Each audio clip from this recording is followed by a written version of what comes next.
रुपया खाई तो तोर घर भैया कितना रुपया खाई तो हम घर भैया जे हथी न ए हम घर भैया जे हथी कछरे पुत्तो ए न भेल ए सुना न हे गेहूं पिसावे के लिए तो आटा पिसा के ले लो कॉफी के लथी मारे केता मारा ला रसमीना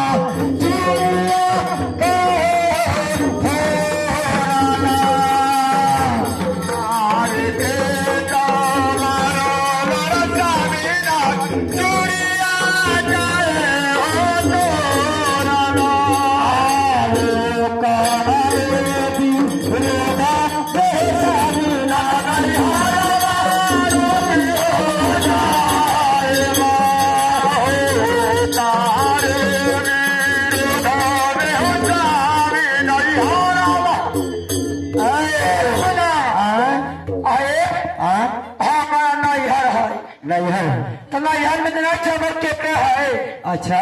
भाई हमरे अच्छा बाबू हमरे अच्छा भौजी हमरे अच्छा साली हमरे अच्छा सरोज हमरे अच्छा सास हमरे अच्छा जितना गाँव में कुत्ता मिला सब हमरे अच्छा तोरे सब हो हमारा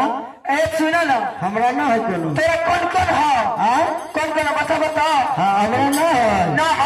हमरा देख बतबैले ना तोरा हाँ बताओ हमरो राशि में लिखल है बदमाशी लिखल है राशि में हमरो लिखल है अच्छा कैसे कहती कैसे सास हमरे सास हमरे ससुर जी हमरे हमरे साला हमरे हमरे सरोज हमरे हमरे साली हमरे हमरे और कहियो हाँ और